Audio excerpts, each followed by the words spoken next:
Oi, professor, boa noite, tudo bem?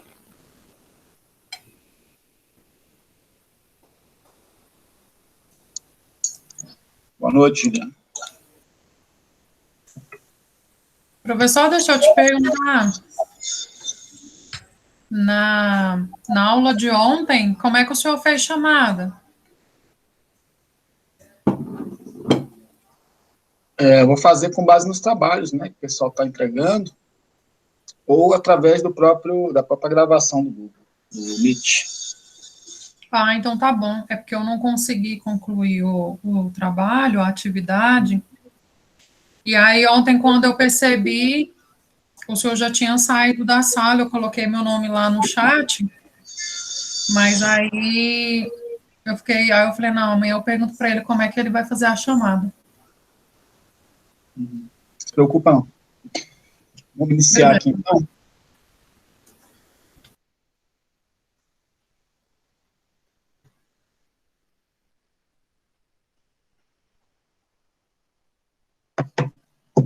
Bom, pessoal, é o seguinte, boa noite a todos.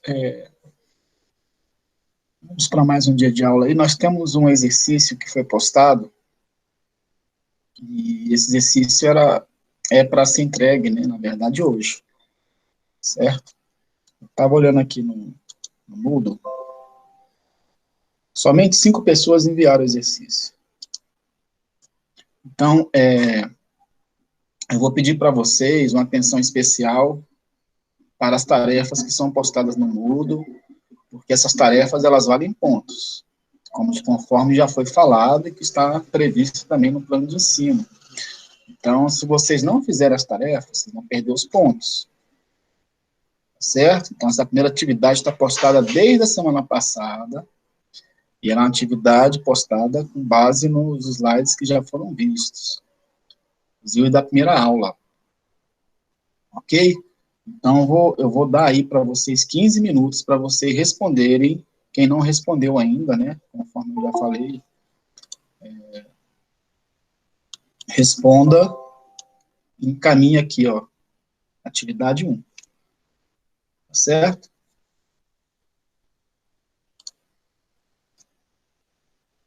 Alguma dúvida aí, gente?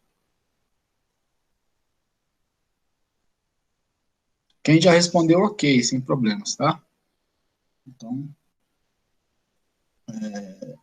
eu vou dar esse tempinho aí para a gente poder corrigir essa atividade. E para vocês não ficarem sem o ponto dessa atividade.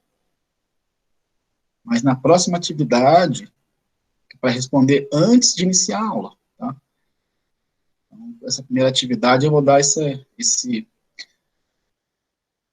bônus aí para vocês fazerem essa atividade, mas na próxima aula, a atividade que tiver postada para entregar no dia da aula é para entregar antes de iniciar a aula, tá bom? Então, fica aí a dica aí para vocês não perderem pontos aí durante o semestre.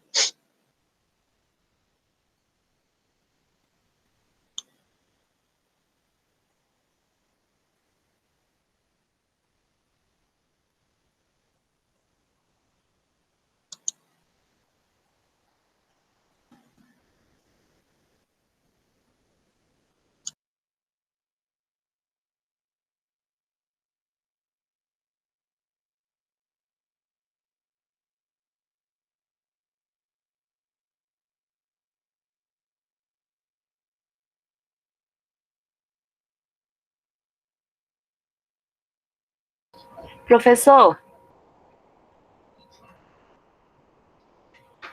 Pode falar.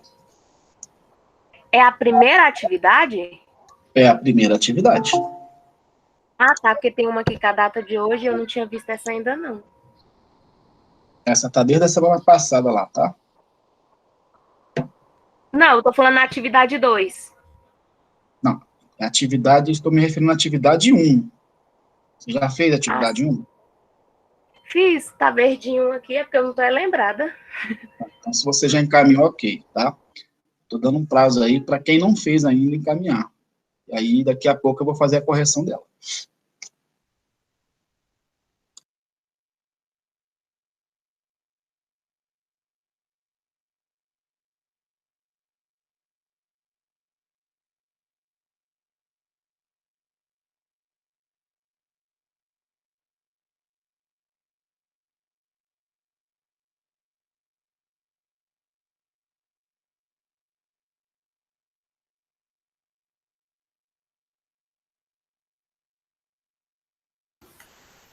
Professor, eu posso fazer no caderno aqui e te mandar a foto? Você está sem acesso ao Moodle? Não, pelo Moodle mesmo, igual eu fiz na anterior. É porque meu computador está sem o pacote Pode. Office, daí eu não consigo responder pelo computador. Tá bom. Beleza.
Bora lá, então, pessoal? Vamos corrigir o exercício? Quase terminando, professor, peraí. Também, professor. Espera aí que eu já vou enviar lá.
Então, bora lá, vamos tocar aí, porque senão não dá tempo da gente fazer nossas atividades. Começar a correção do exercício. E aí vocês vão participando aí, ok? Então, primeira questão aí, pessoal, o relatório da auditoria. Eu vou falar alguma coisa que está com o microfone ligado aí, ó.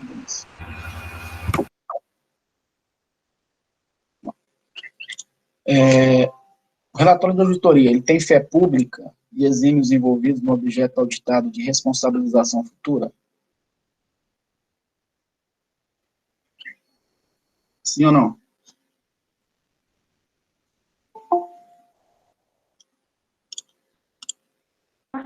Não. Obviamente que não, né, gente? Não existe isso. O relatório da auditoria eximir responsabilização futura de envolvidos, não tem nenhuma situação que permita isso. B, é um trabalho de revisão limitada e, por esse motivo, não exime os envolvidos no objeto auditado de responsabilização futura. Aí eu acho que o erro está nessa revisão limitada, né? Porque se for do interesse da empresa, pode ser limitada a auditoria, né? Pode auditar tudo da empresa. Certo. Então, o erro aqui é na questão da revisão limitada, certo? Nós sabemos que o relatório de auditoria, ele não é um relatório de revisão limitada. Nós já vimos isso aí na primeira aula, né? Primeira e segunda aula falamos sobre isso. É um trabalho de asseguração de caráter opinativo, que não exime envolvidos no objeto auditado de responsabilização futura. Essa eu marquei como correto. Também marquei essa. Também marcou essa aí. E a D é um trabalho de asseguração que responsabiliza os envolvidos no objeto auditado. Acabamos de ver que não responsabiliza, né, gente? Então, a resposta certa aqui é a C mesmo. Então, quem marcou a C aí, marcou corretamente. Tá? Muito bem. Alguma dúvida aí nessa primeira questão?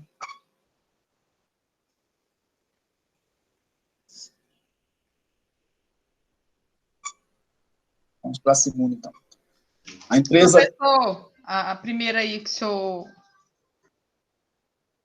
senhor comentou, eles não se responsabilizam, eu vi aí que tem a parte que, calma aí, deixa eu só entrar aqui, que o senhor tirou. Não exime envolvidos no objeto auditado, é um trabalho de asseguração de caráter opinativo.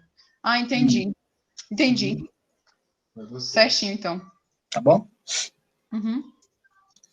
A empresa Paga que Leva S.A. apresentou diversas notas fiscais para comprovação de despesas referentes ao objeto de auditoria independente. Após confrontação dos documentos, o auditor opinou pela regularidade das despesas efetuadas. Passados 9 meses, a Secretaria de Fazenda da região, após uma denúncia anônima, verificou que as notas fiscais apresentadas eram frias, certo? Então, foi feita uma auditoria, e as notas fiscais eram frias, né? E a auditoria, enfim, foi feita e não apontou nada nesse sentido. Após 9 meses aí, a Secretaria de Fazenda recebeu uma denúncia anônima e a própria Secretaria de Fazenda verificou que as notas fiscais que estavam apresentadas referentes àquele objeto de auditoria anterior eram notas fiscais frias. Nesse caso, letra A, cabe responsabilização ao auditor?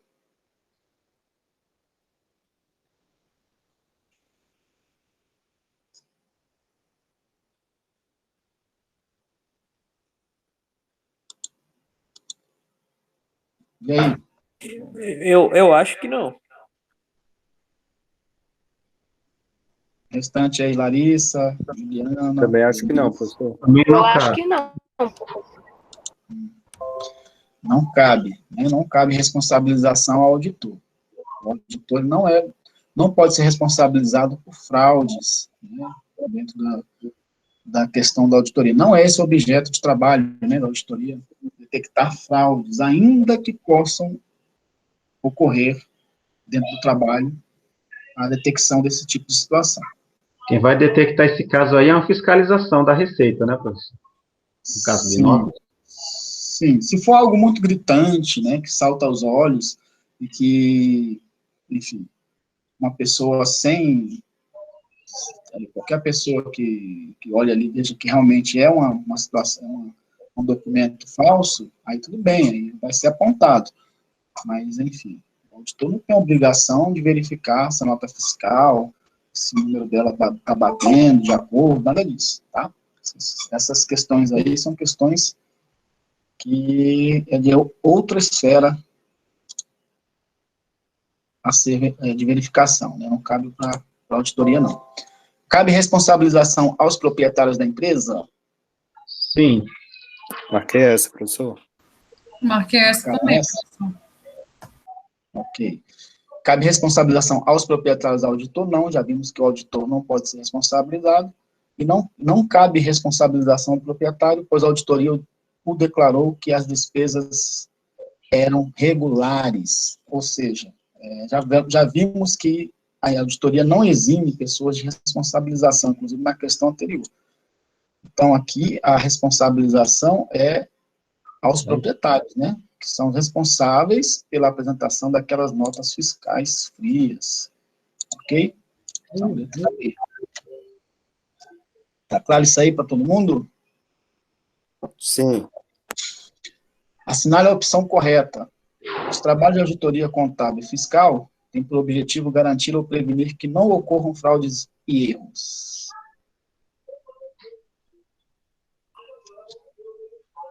Correto. Eu marquei Tá essa. correto? Marcaram essa? Vamos para as demais aí. A elaboração das demonstrações contábeis é de responsabilidade do auditor independente? Não. Correto. Quem elabora as demonstrações é o contador. Certo. A responsabilidade é dos proprietários, né? Proprietários, Dos gestores da empresa, nem do contador. É uma atribuição da auditoria independente certificar a continuidade da empresa nos próximos 5 anos?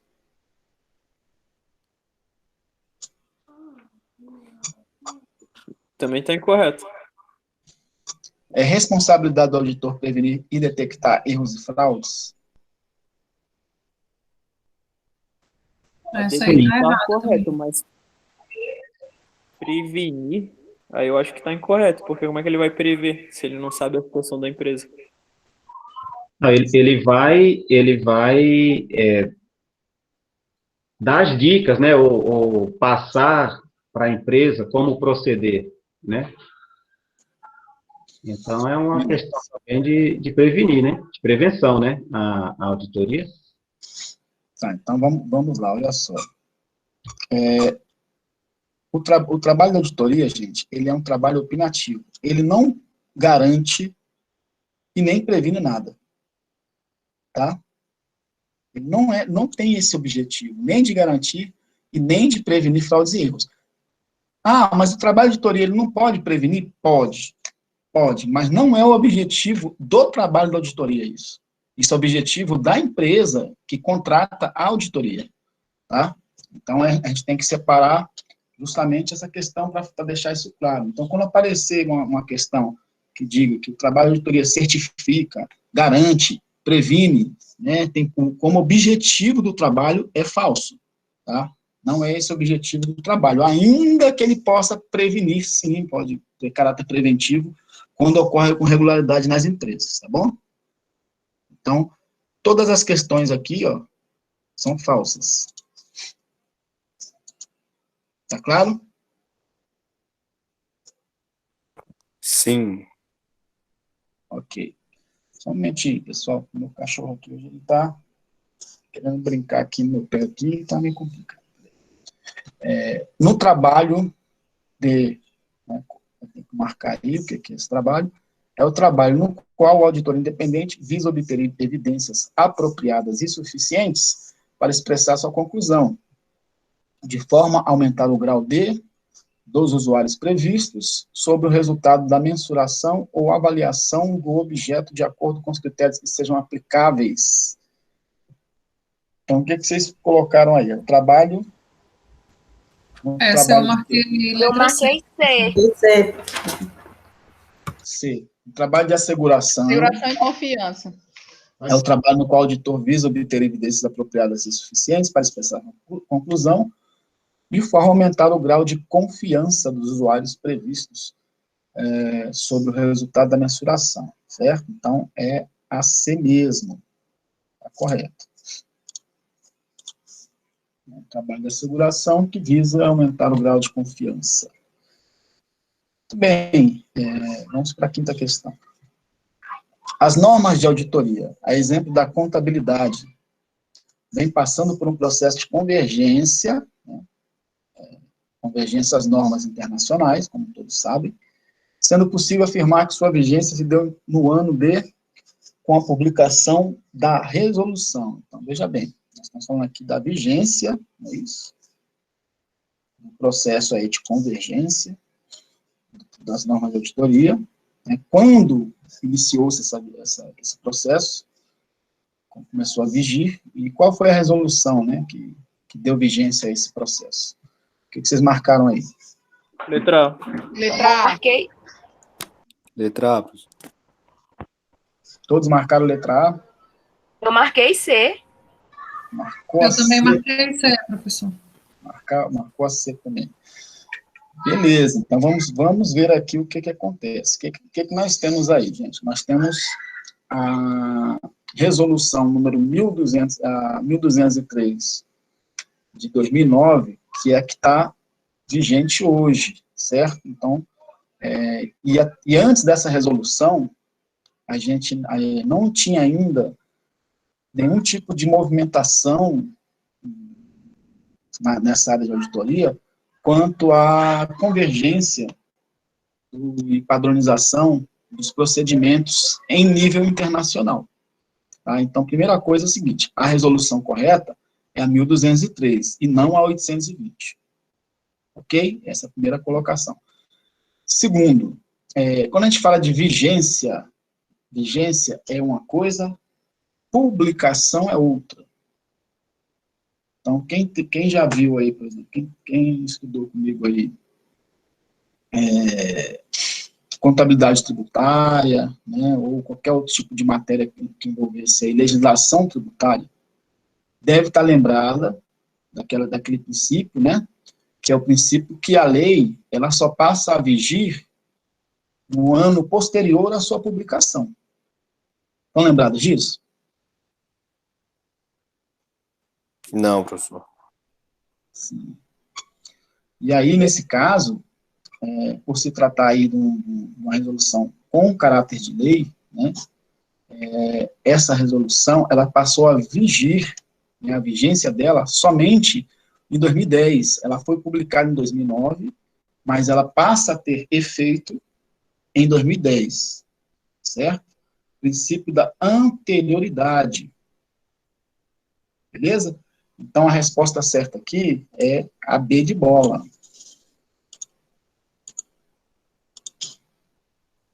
Então começa a contar mesmo a partir do ano seguinte, professor. É isso? Sim, sim. Quando se trata de decretos, leis, algumas determinadas resoluções que têm esse caráter amplo, né, elas são publicadas, geralmente, em um ano, e elas não falam, por a questão de princípio, né, para que as pessoas possam vir a se adaptar e ter um tempo para poder reagir a isso, ela passa a vigir somente no ano posterior, certo? Então, nós temos aí, inclusive, dentro da área de tributos, dois princípios, o princípio da anterioridade e o princípio da anterioridade nonagesimal. Então, quem estudou aí tributária comigo, contabilidade tributária, vai lembrar que nós falamos sobre isso aí, sobre os princípios, né, em relação às leis, tá bom? Como se classificam as normas de auditoria publicadas e emanadas pelas NBCs? O que vocês colocaram aí?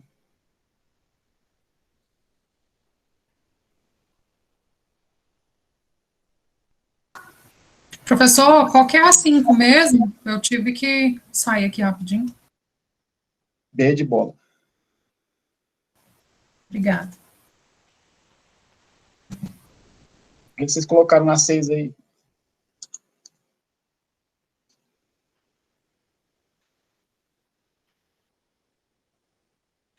Ninguém respondeu nada na 6? Essa eu não respondi, professor. Fiquei Essa eu procurando. coloquei profissionais e técnicas, mas eu acho que tá meio errado. Técnicos e profissionais, está correto. Tá certo? Ah. Que sorte. Normas de auditoria, elas são classificadas em normas técnicas e normas profissionais. Ok? Quais são as partes relacionadas em um trabalho de auditoria?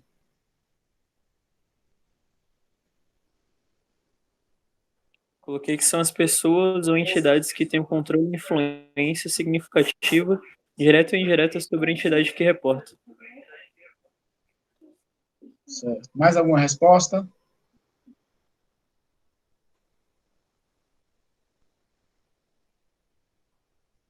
Bora, galera, pessoal que respondeu aí. O que você respondeu?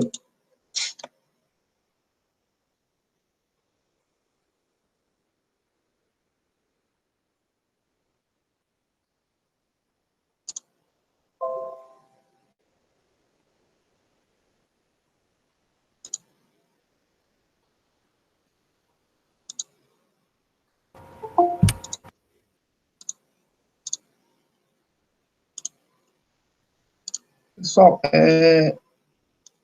vocês têm acesso aí aos slides das aulas, né? Que foram a primeira aula, a primeira slide que nós tivemos aqui, né? Esse exercício, a maioria eu acho que 100% das questões aí eram nesse primeiro slide aqui, né? Primeiro dia de aula.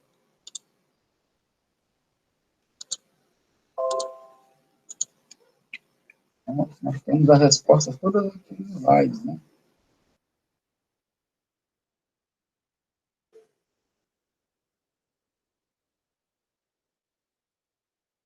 É só ler o slide lá e responder.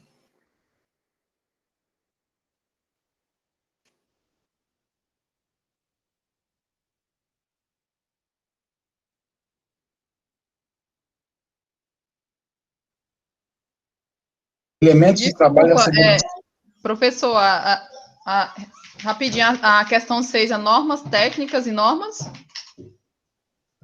profissionais. Ok, obrigada.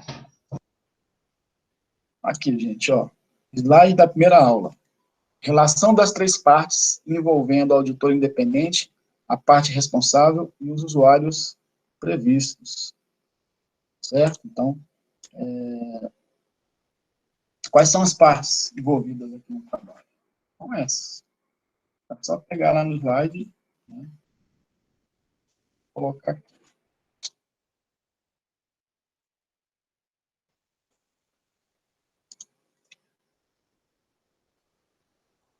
Pode até tirar aqui independente, né, botar só auditor. Auditor, a parte responsável e os usuários previstos.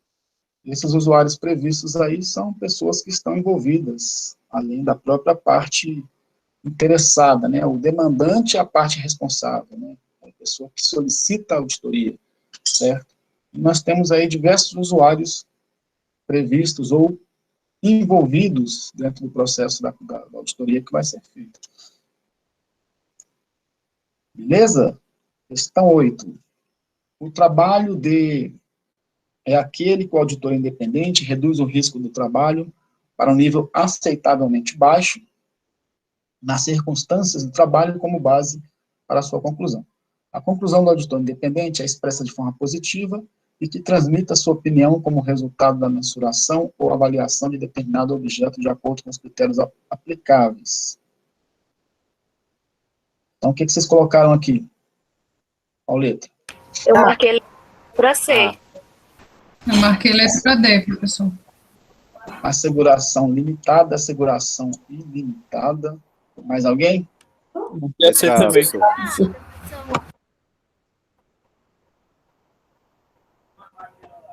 Mais alguém? Só C e D? Mais nenhum?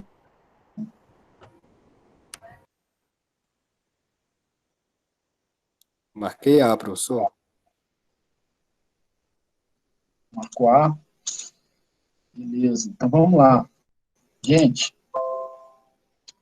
olha só. Vocês têm que tomar cuidado aí, né? Quando vocês marcam as questões, dá uma lida com calma, certo? Está dizendo o seguinte, ó, um trabalho que reduz o risco do trabalho a um nível aceitavelmente baixo, certo? Ou seja, tem baixo risco na circunstância do trabalho, como base a sua conclusão. A conclusão do auditor é expressa de forma positiva, galera.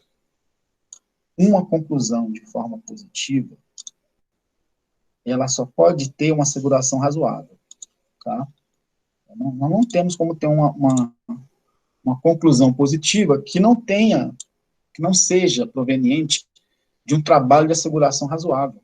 Nós falamos isso aí, certo? Então, a resposta certa aqui é a letra A, tá? Não é asseguração limitada e nem asseguração ilimitada. Nós nem falamos sobre asseguração ilimitada, né? Porque não temos esse termo na auditoria aqui. Beleza? Então, a resposta certa aí é a letra A. Tá claro para vocês?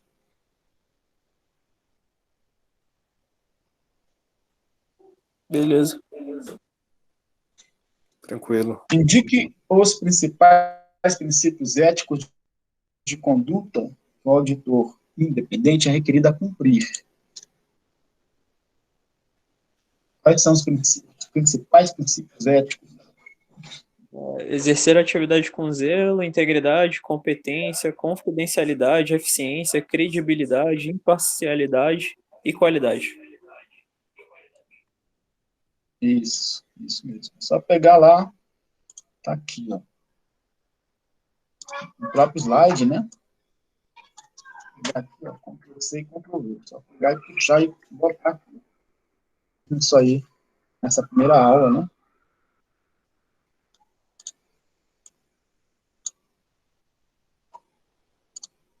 Exercer atividade com zelo, integridade, competência, confidencialidade, eficiência, credibilidade, imparcialidade e qualidade.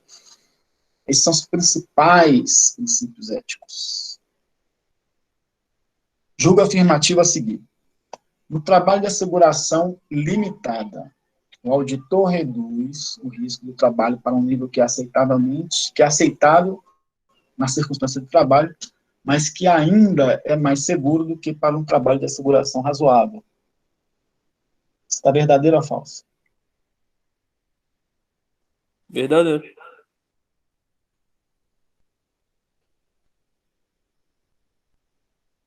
Restante da trupe aí, está verdadeiro ou falso? Coloquei verdadeiro, professor. Verdadeiro, professor. Verdadeiro? Vamos lá, olha só, gente. Trabalho de asseguração limitada. Está vendo que vocês estão dando uma rateada aqui? Eu coloquei incorreto. Falso, É incorreta professor. mesmo. Aqui no nosso primeiro slide, né? Asseguração razoável, aquele que reduz aí o risco da auditoria dos trabalhos a um nível aceitavelmente baixo, certo? E a conclusão é positiva, não é isso?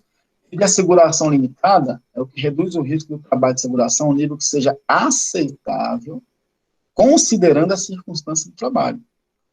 Mas o risco é maior do que o trabalho de asseguração razoável, como base para uma forma negativa. Então, quando a gente fala de asseguração limitada, a conclusão é negativa, certo? Aí entra aquela que a gente falou no dia da aula, né? Eu dei um exemplo, a pessoa viajou com um colega, e o colega estava sendo acusado de um crime, né? E aí, na viagem lá, durante alguns dias, a pessoa que está sendo acusada do crime sumiu lá durante uns 3 dias e depois apareceu de novo, certo? E aí, como é que você vai assegurar que essa pessoa não cometeu o crime? Você não pode afirmar, então você não pode positivar. Que você pode dizer assim, ó, que você não pode afirmar que ele não cometeu um crime, certo? Isso é uma forma negativa de expressar a sua opinião, certo? Você não está dizendo que ele não cometeu o crime, mas você está expressando que você não tem como afirmar que ele cometeu um crime, porque ele não estava o tempo todo com você e você não estava com ele o tempo todo, certo? Então, se vocês repararem aqui na questão, está dizendo o seguinte: o trabalho de seguração limitada está dizendo que é mais seguro que o trabalho de seguração razoável? De forma alguma, né? A gente sabe que o trabalho de asseguração razoável é considerado, por exemplo, um trabalho de auditoria, é considerado um trabalho de seguração razoável, é um dos exemplos. E é utilizado muito mais recursos, né, tem muito mais amplitude de base de dados, de testes, do que de asseguração limitada. Por isso que ele tem menos risco, certo? Então, nesse caso aqui, a questão está falsa. Não verdadeira.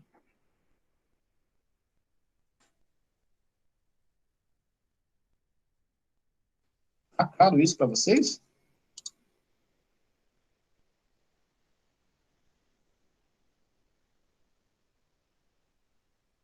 Tá? Ou não, galera? Tá claro isso para vocês? Sim, professor. Depois dessa explicação, agora ficou mais claro. Beleza. Vamos para a segunda parte da aula. Hoje vocês vão trabalhar mais do que eu. Tá? A gente acabou de corrigir esse exercício e eu vou passar já logo em seguida um estudo de caso para vocês. Postei aqui uns slides para hoje no Moodle, né? E trazer alguns complementos de informações de coisas que nós já falamos, tá? Então, nós já sabemos em relação a fundamentos de auditoria, que quando você faz comparação entre a afirmação feita pela entidade, o que é a afirmação feita pela entidade? É aquilo que você tem como objeto de trabalho, tá? Não necessariamente uma afirmação verbal, não é isso.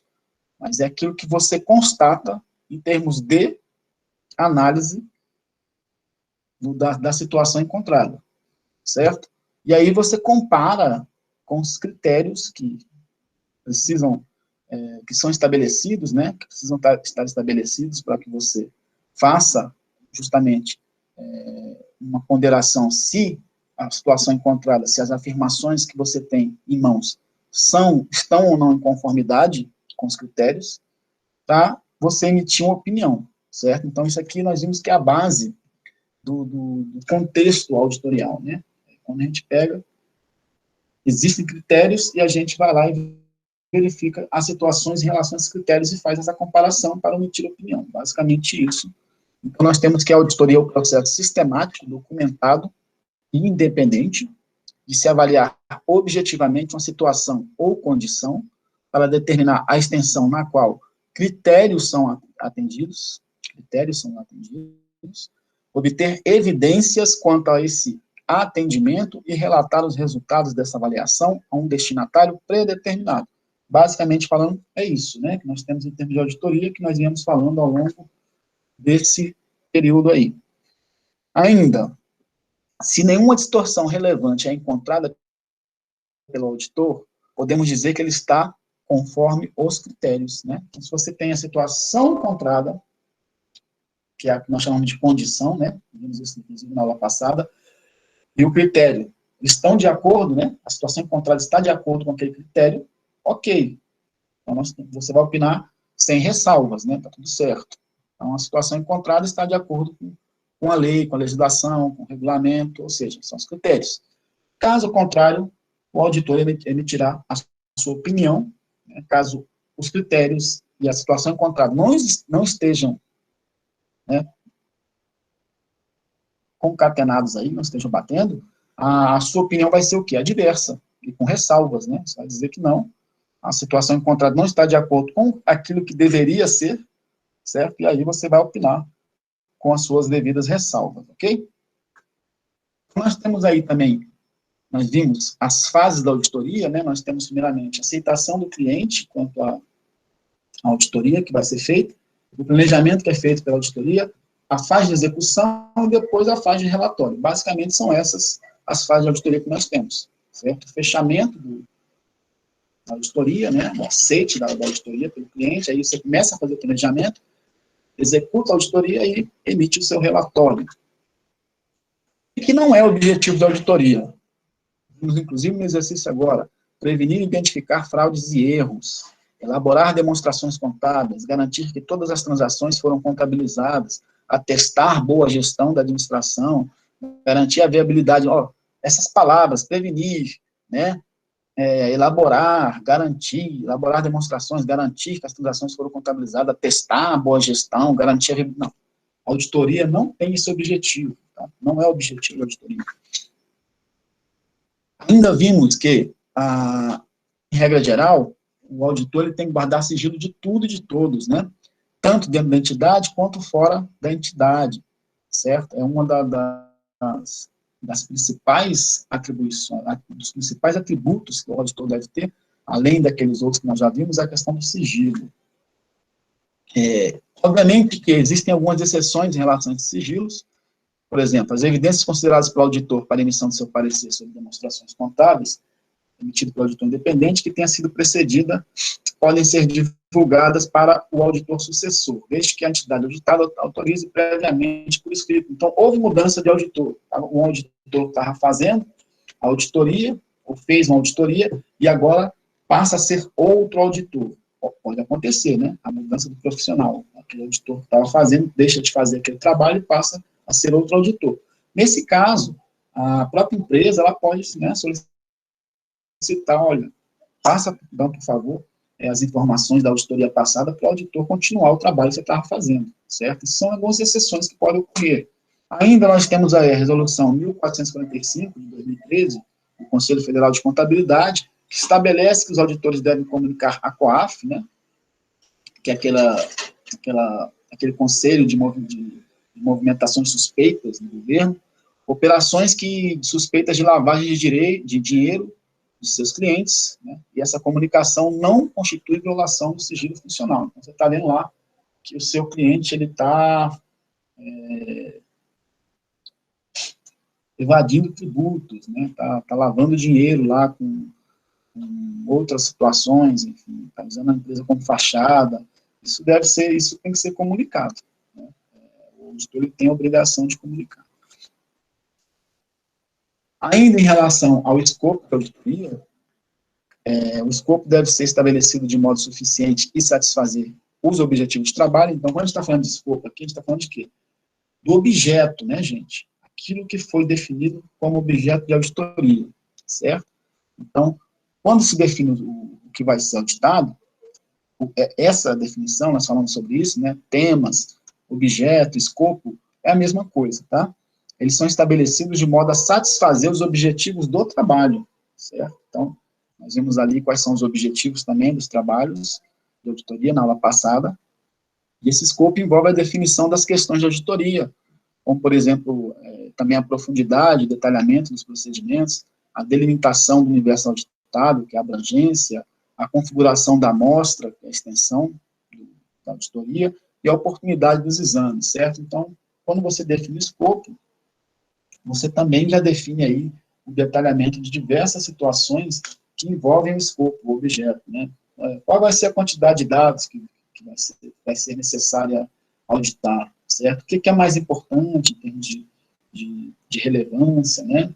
Enfim, quando que essas informações vão ser auditadas, então tudo isso já fica definido no próprio planejamento aí do escopo da auditoria.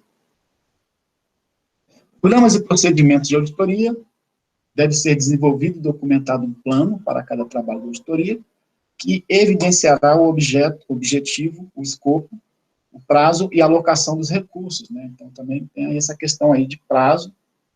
Você tem que definir um prazo para você fechar o seu trabalho, para você concluir, e aí você tem que fazer um cronograma, né, tanto da fase de planejamento, de execução e de entrega de relatório, certo? E se for necessário aí, se for o caso, a quantidade de recursos, quantificar os recursos que vão ser utilizados, né, quais são os recursos que você vai precisar, recursos monetários, recursos não monetários, enfim.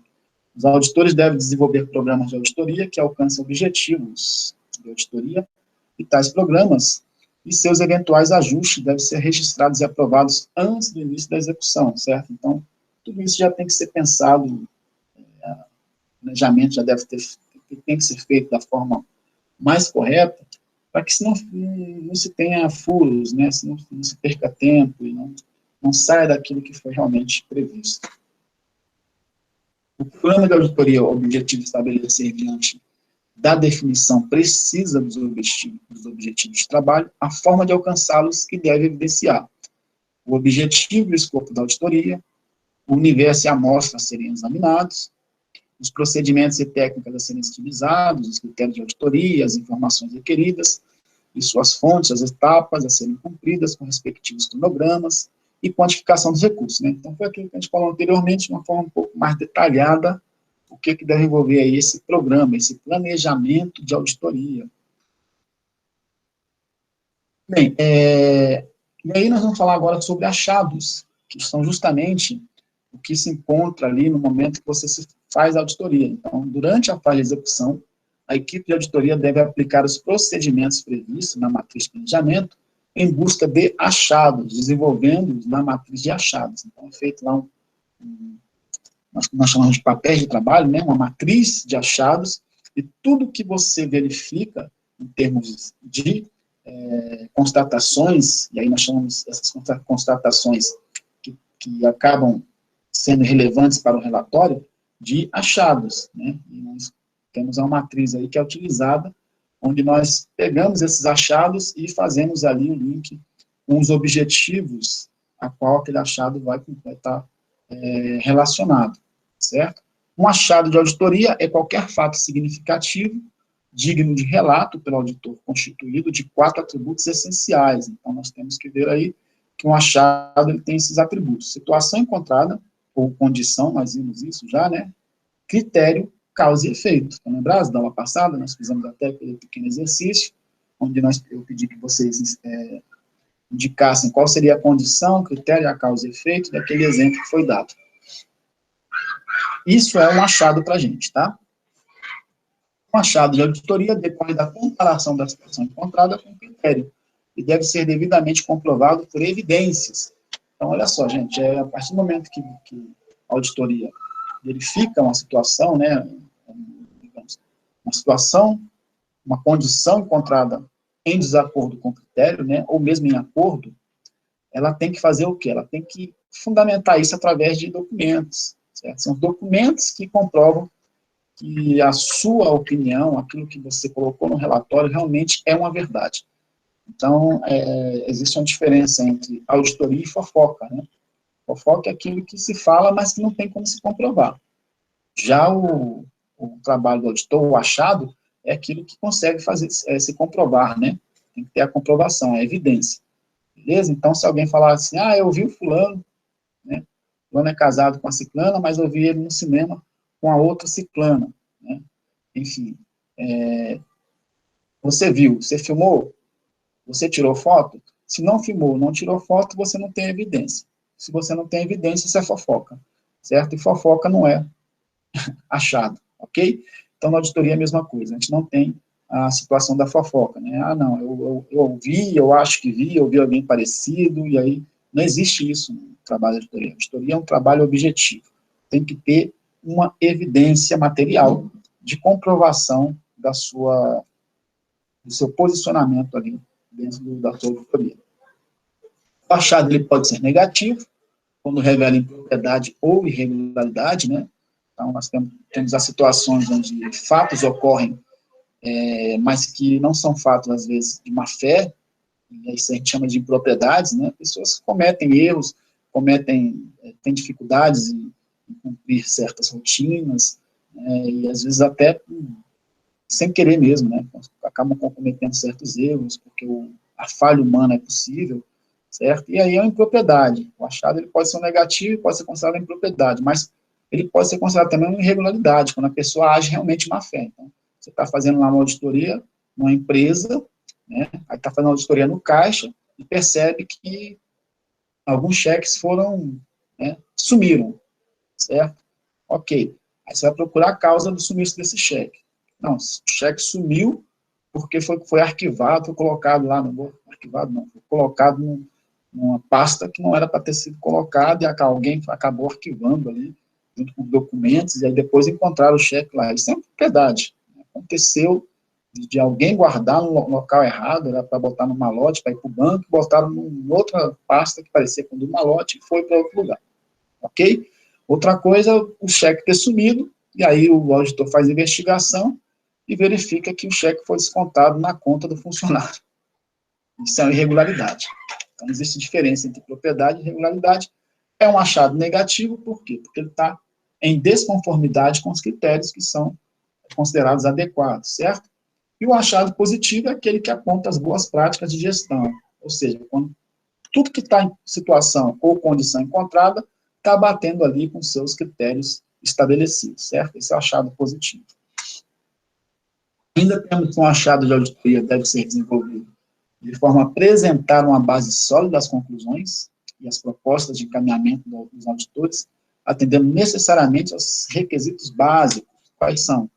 Ser relevante para os objetos de auditoria, para que se mereça ser relatado, né, gente? Então, obviamente que você tem lá um achado lá, mas é uma besteira, uma coisa que não tem uma mínima relevância. Você está fazendo auditoria onde o objeto lá, um contrato entre a empresa e uma prestadora de serviço, e o valor desse contrato é uma soma alta, né, de mais de 100 milhões de reais, e aí você verifica lá que tem um valorzinho lá sei lá, de 100, 200 reais lá, isso é irrelevante. Como é que você vai falar de 100, 200 reais de uma auditoria, dentro de uma auditoria que envolve 100 milhões, né? Então, assim, tem pequenas coisinhas que não compensam, não devem ser colocadas como achado de auditoria, ainda que seja considerado uma impropriedade, enfim, tem que ter o bom senso. Ser apresentado de forma objetiva, estar devidamente fundamentado em evidências, acabei de falar das evidências, né, você tem que ter a comprovação, você não pode simplesmente achar que algo aconteceu e colocar ali, não, eu acho que isso aconteceu. A gente não tem nem a situação da fofoca e nem do achismo na contabilidade, na auditoria. E ainda podemos aí colocar, nós falamos dos efeitos na aula passada, né, nós temos dois tipos de efeitos reais e efeitos potenciais. Os efeitos reais são aqueles efetivamente verificados, certo? Ou seja, você tem uma situação encontrada que causou um determinado efeito e esse efeito foi devidamente constatado. E nós temos a outra situação, que é o efeito potencial daquela situação. Caso ela permaneça, ela pode vir a causar situações, certo? São efeitos potenciais. Ok? Então, você imagina o seguinte, é igual, vocês têm um colega aí, ou uma colega, está fazendo academia, e aí começa a tomar, né, remédios aí para ficar forte, né, medicamentos não são considerados, digamos assim, não vou dizer ilícitos, mas não foram devidamente passados por um médico, com acompanhamento, enfim. A pessoa começa a tomar por conta própria, né, anabolizantes, esse tipo de coisa. E aí, gente, qual é o efeito real disso? O efeito real seria como se a pessoa viesse a vir a ter um problema de saúde, certo? Então, o que se relataria como efeito real? A pessoa teve um câncer, né, teve um problema lá na perna, porque tomou lá o medicamento na perna, enfim. Isso é um efeito real. O efeito potencial é o que ela pode vir a ter por ter tomado isso, né? Enfim, não aconteceu ainda. Ela tem um risco de vir a ter problema de coração, de ter um infarto, enfim, esse tipo de coisa. Tá? E aí, para fechar aqui a questão das evidências, os auditores devem ter um bom conhecimento das técnicas e dos procedimentos de auditoria, a fim de que possam obter evidências suficientes, adequadas, relevantes, em bases razoáveis para comprovar os seus achados, tá? Sustentar suas opiniões e conclusões. E são atributos dessas evidências, a validade, a evidência tem que ser legítima, ou seja, baseada em informações precisas e confiáveis, né? Você não pode ter uma evidência que não tenha validade, um documento que não tenha qualquer tipo de valor, não é isso? Confiabilidade, garantia de que serão obtidos os mesmos resultados da auditoria, se ela for repetida, né, no caso. Fontes externas, em geral, são mais confiáveis que as fontes internas, né, porque se você está fazendo auditoria na empresa, e aí você tem evidências que foram fornecidas pela própria empresa auditada, geralmente aquele documento, né, ele tende a trazer aquilo que o auditado quer que você acredite, certo? E as fontes externas, né, a gente consegue através de uma técnica, que vocês vão ver na frente, que chama circularização, elas fornecem mais confiabilidade. Por quê? Porque quem está fora da empresa não tem um objetivo, não tem a necessidade, não tem interesse de trazer um documento ou algum teor documental que não seja aquilo que garanta a realidade do fato. Evidências documentais são mais confiáveis que as orais, né, então, você pode até conseguir algumas evidências através de entrevistas, mas o documento sempre é mais confiável, porque as entrevistas, as pessoas também podem trazer viés aí, de tendenciosos, daquilo que elas pretendem passar, né? Evidências obtidas por observação direta ou análise são sempre mais confiáveis que aquelas obtidas indiretamente, certo? Falamos isso, inclusive, na aula passada. Tem que ser também relevante, né, essas evidências, já falamos aqui da materialidade, já teu exemplo, e suficientes. A quantidade e a qualidade das evidências obtidas devem persuadir o leitor de que os achados, conclusões, recomendações e determinações da auditoria estão bem fundamentados, certo? Eles precisam trazer essa sensação na aula, realmente. A quantidade de evidências aqui demonstra que isso realmente é uma verdade, em termos de opinião, que foi relatada aí pelo auditor. Ok? Bem, aí trouxe um quadrozinho aqui falando sobre esses, né, falado aí, a questão da confiabilidade, evidências. Para fechar, o trabalho de auditoria deve ser documentado de modo a assegurar sua revisão e a manutenção das evidências obtidas. Todas as informações relevantes para dar suporte às conclusões e os resultados da auditoria devem ser registrados. Ok, galera? Então, vou parar por aqui, depois a gente vai falar sobre o papel de trabalho, que é o nosso próximo assunto.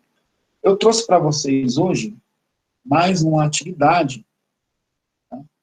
E aí eu vou fazer aqui agora a nossa chamada e vou passar esse trabalho para vocês. Esse trabalho vocês vão começar a fazer agora, né, na nossa aula, e vocês vão enviar também para mim pelo Moodle, né, e quem não tiver acesso ao Moodle vai enviar de outras formas, enfim, isso aí.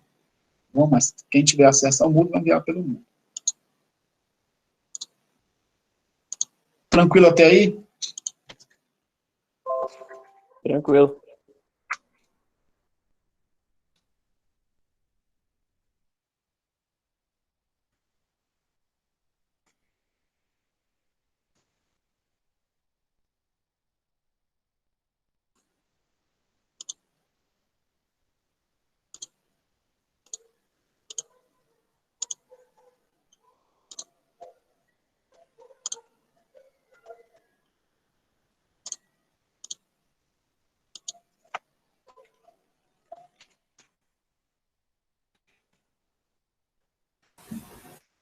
Professor, Olha lá.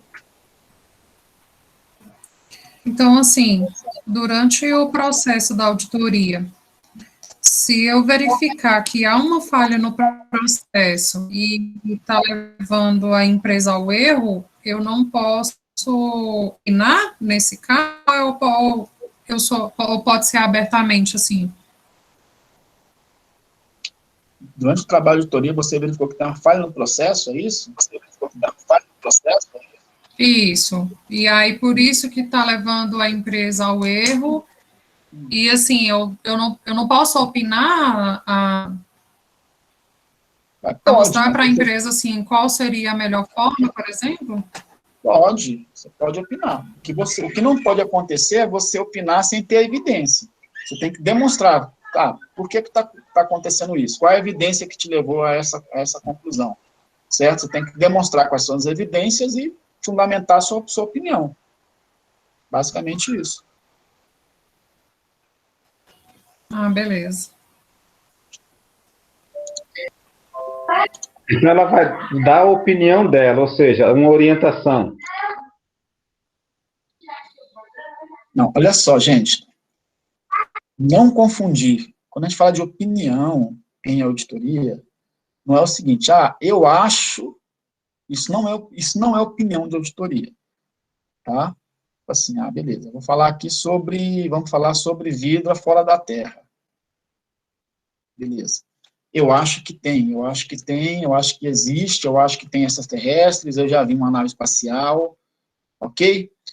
Isso é a minha opinião, mas essa opinião que eu tenho não é a mesma opinião do trabalho de auditoria.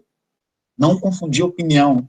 Nós temos certas coisas, que é aquilo que a gente acha, que a gente acredita, né? Falar sobre religião, certo? Eu acredito um monte de coisa, mas o trabalho da auditoria, ele não, a opinião do auditor, ela só pode ser dada em razão de evidências.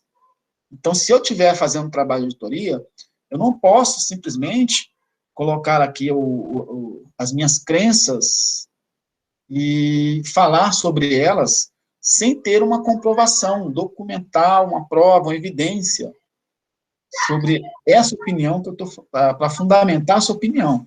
certo? Tá bom, então, beleza. Eu acredito, eu vi um extraterrestre, e eu tenho aqui uma foto, que está do meu lado aqui, vocês estão vendo? A foto aqui, está do meu lado aqui. Se vocês não viram, eu não tenho a evidência, certo? Eu preciso de ter a evidência, e essa foto ela tem que ser uma foto legítima, né? Um documento válido, não pode ser uma montagem, né? Não pode ser um boneco aqui que parece um ET. Enfim, estão entendendo? Então, a opinião na auditoria, ela é devidamente fundamentada. Por isso que a evidência, que eu falei para vocês agora, ela é cercada de todos esses atributos que foram falados aqui. Né? Todos esses atributos. Validade, tem que ser legítima, precisa e confiável, confiabilidade, né, relevância e suficiência. Ok? Não, professor, nós entendemos. Mas o que a Juliana perguntou é dentro do trabalho que o auditor está fazendo, detectou o problema. E ele não pode orientar, olha, isso aqui está acontecendo isso devido isso, isso e isso. Essa foi a pergunta dela. E eu respondi que pode, mas ela tem que ter o quê? A evidência. Sim, dentro do trabalho que ela está fazendo. Sim, sim. O que eu estou reforçando para vocês, Edilson, é que a recomendação, ela só pode vir em razão das evidências. Tá? Ah, eu vi que existe um problema. Por exemplo, você verificou lá, olhando lá. Tá? Você auditou, você verificou olhando. Você está vendo ali, a observação. Mas você tem que trazer evidência de forma documental, de forma material. Não adianta só você ver. Entendeu? Entendi. É isso que eu estou querendo mostrar. Tá bom? Então, tem que trazer. Ah, beleza. Então, estou vendo aqui o que eu posso fazer para mostrar. Igual você vai... Ah, tem lá por exemplo, você tem lá uma colega que separou do marido, e o marido está fazendo, ou melhor, a colega está fazendo alienação parental com o filho. O que é alienação parental? É afastar a criança do pai, né? É falar mal do pai para a criança, enfim, é não deixar o pai... Enfim, trazer uma situação onde você quebra o laço ali entre pai e filho através das suas ações. Essa é alienação parental, certo? Aí você está convivendo lá com a mãe e está vendo o que ela faz, que o pai liga, a mãe vai e não deixa o filho atender, fala mal do pai para o filho, tudo bem.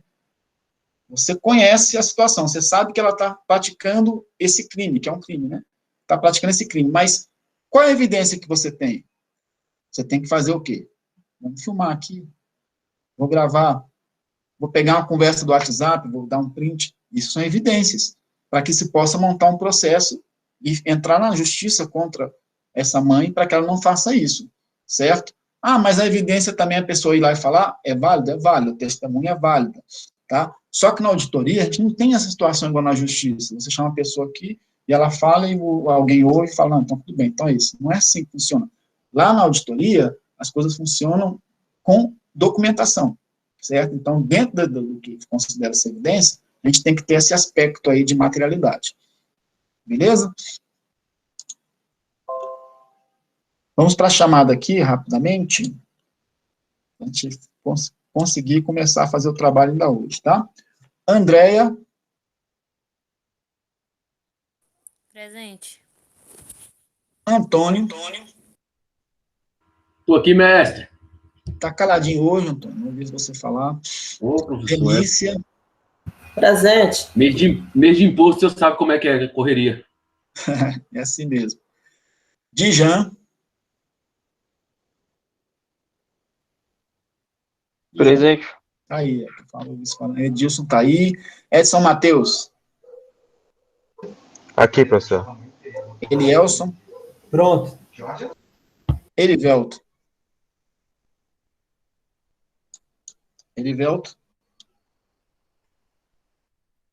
Fernanda tá aí. Henrique. Eu estou aqui, Fernanda. Eu sei que você tá. Eu falei, Fernanda tá aí. O Henrique, eu vi que o Henrique tá aí, mas eu não ouvi a voz dele. Cadê o Henrique? Henrique. Não. E o Darli? Não. Jefferson? Jefferson Alves.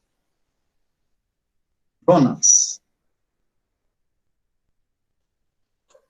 Jonas está presente. Josiane. Está aí. Presente. Juliana está aí. Karina. Karina está aí? Presente. Cristiane também está. Larissa. Presente. Larissa. Nayane. Cadê a Nayane? Nayane não.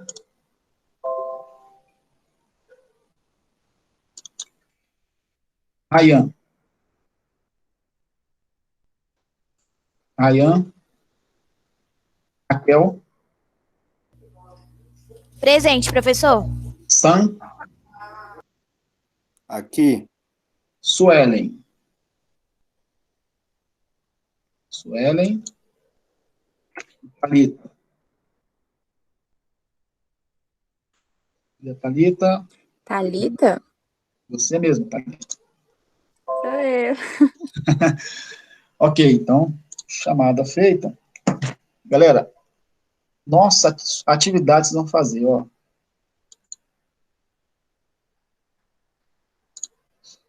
Postada lá no Moodle. Tá aqui, ó, atividade 2, tá vendo aqui, ó? Beleza? Então é o seguinte, ó.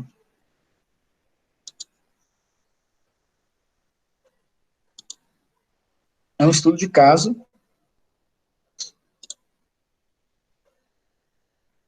Ele é um pouquinho mais extenso, né, para a gente poder trabalhar bem essa questão aí do que é uma condição, o que é critério, o que são possíveis causas, possíveis efeitos, né? Então, vamos lá. Vou aumentar um pouquinho aqui. Com base nos achados de auditoria abaixo, identifique e aponte. Então, o que vocês têm que fazer aqui nesse estudo de caso, tá? Apontar as possíveis irregularidades encontradas, apontar a condição, né, que é a situação encontrada, os critérios, as possíveis causas e os possíveis efeitos. Ok? Então, nós já vimos todos esses elementos que compõem a auditoria, ou qualquer auditoria. E, por último, vocês vão emitir uma opinião acerca dos resultados apresentados pela auditoria. Tá? Então, vocês vão emitir a opinião de vocês aí, com base nesses resultados que nós temos aqui. Então, o que é essa auditoria? Nós temos aqui alguns papéis de trabalho, e aí, nesses papéis de trabalho, nós temos as informações para vocês fazerem aqui o que está sendo pedido. É uma auditoria especial para verificação de regularidade do convênio 012 de 2020 entre a Secretaria de Saúde do GDF e o município de Santo Antônio Descoberto de Goiás, para a construção do hospital de campanha em atendimento aos pacientes da Covid-19. Tá? Então, vocês imaginam o seguinte, o governo do Distrito Federal, sabemos que está aí com lotação 100%, né, mais de 100%, na maioria das unidades, em razão dessa pandemia de Covid, e a gente sabe que aqui no DF, os hospitais, né, o sistema de saúde do DF, ele absorve aí o entorno. O que é o entorno? Né? A rede, nós chamamos, né? Santo Antônio Descoberto, Lusiânia, Valparaíso, não é isso? Então, nós temos aí Praia do Bernardo, Planaltina do Goiás, então toda essa galera, elas correm para o DF, não é isso? Para serem atendidas aqui. Isso sobrecarrega muito o sistema de saúde. Então, o governo decidiu dar condição, já que o próprio governo do estado de Goiás abandonou, de certa forma, né, esses municípios, por eles estarem mais próximos do DF, então não tem muito interesse mesmo, eles acabam meio que deixando de lado, e acaba com o DF, que absorve toda essa demanda, né, o governo resolveu passar, né, o GDF resolveu passar recursos para esse município, para que ele construa um hospital de campanha e ajude aí também a desafogar, né, a rede pública de saúde do Distrito Federal. Então, isso é possível de ser feito, não tem nenhum tipo de irregularidade nesse sentido, porque afeta diretamente as atividades do Distrito Federal, certo?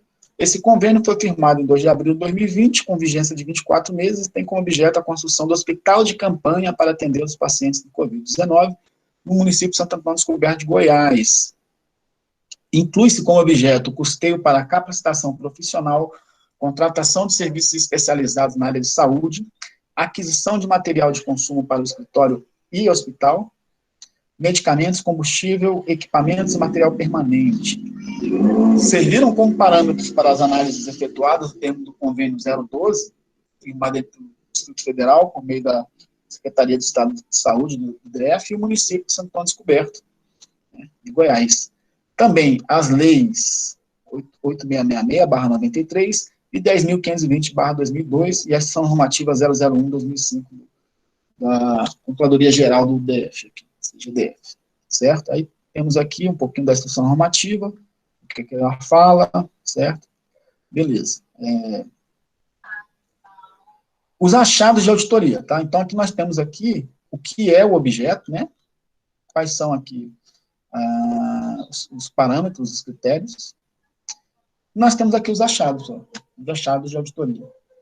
Conta bancária, achado 1.1, ó, conta bancária indicada e destinada às repasses do convênio é a de número 11.863, dígito 7, agência 45454, Banco do Brasil. Então, dentro do convênio foi indicado que tem que ser utilizada essa conta para receber o repasse. Aí, ó, 1.2, os valores não foram repassados para a conta específica destinada ao convênio, sendo o depósito efetuado na conta, isso indica outra conta aqui, diferente da que está no convênio. Do valor de 500 mil repassado em 25 de 5 de 2020, somente foi depositado na conta específica do convênio 450 mil.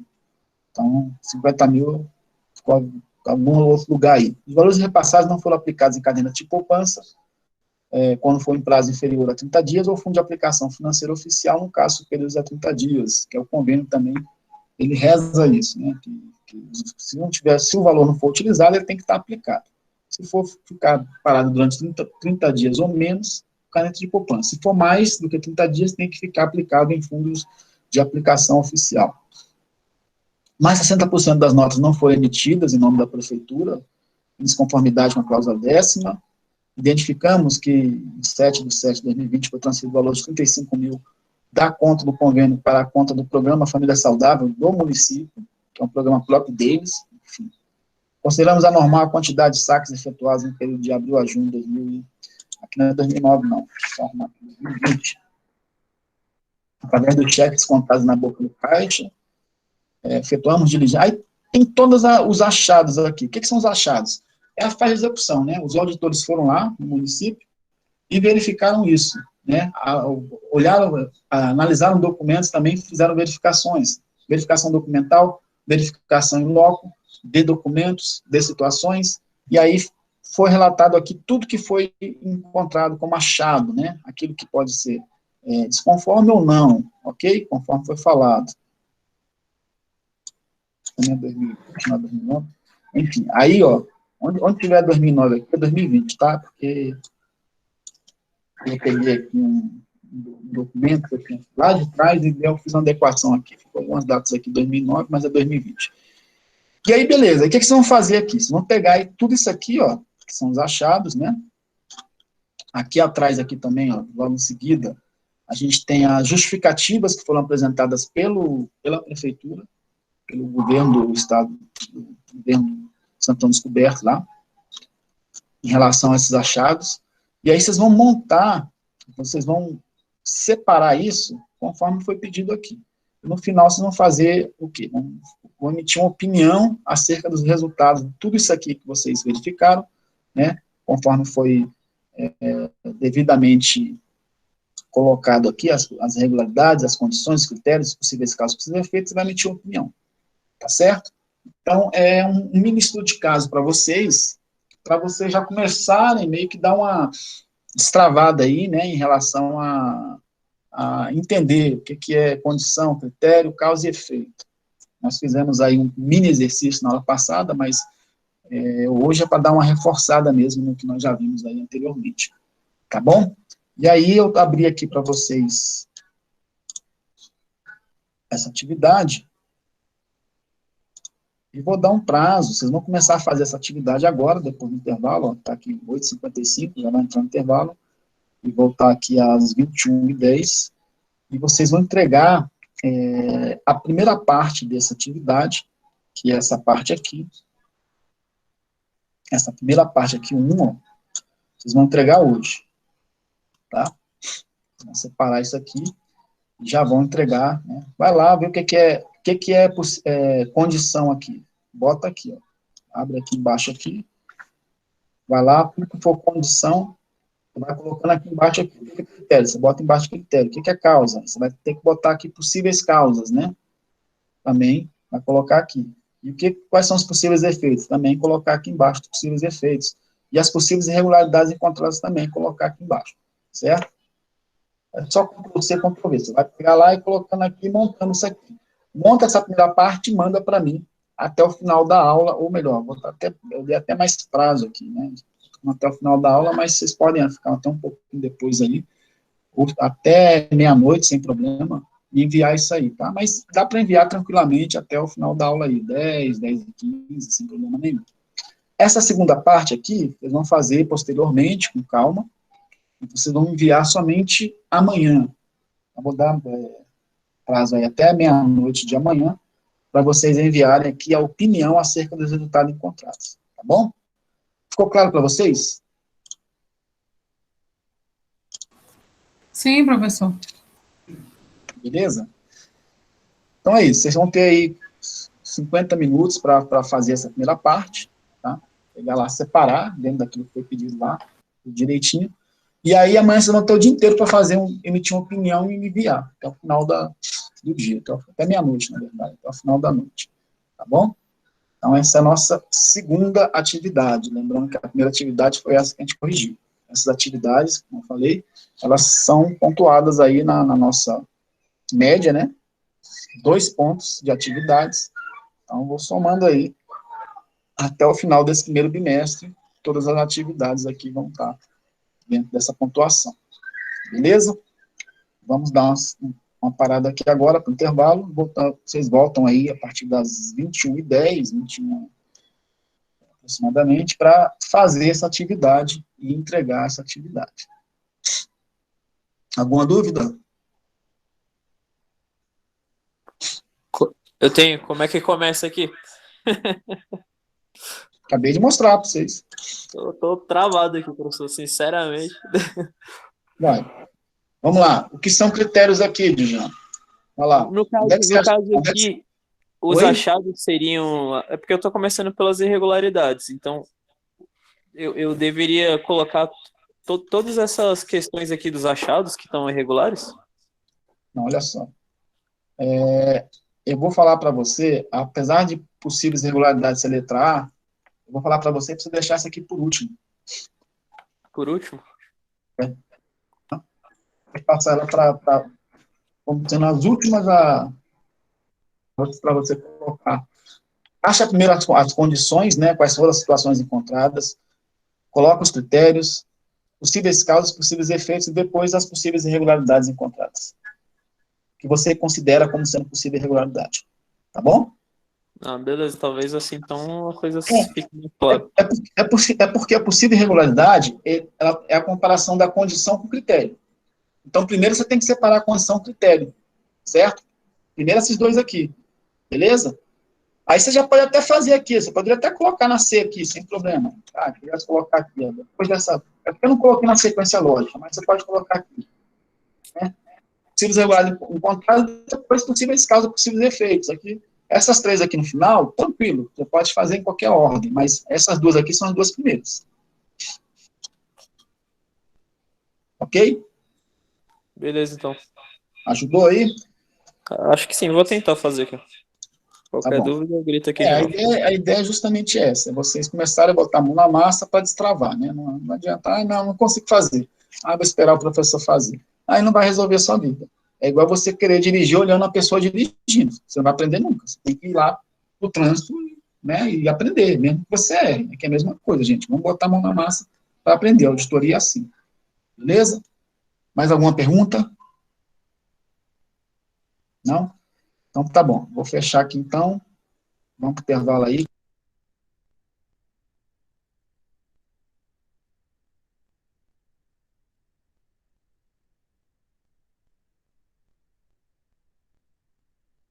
Professor?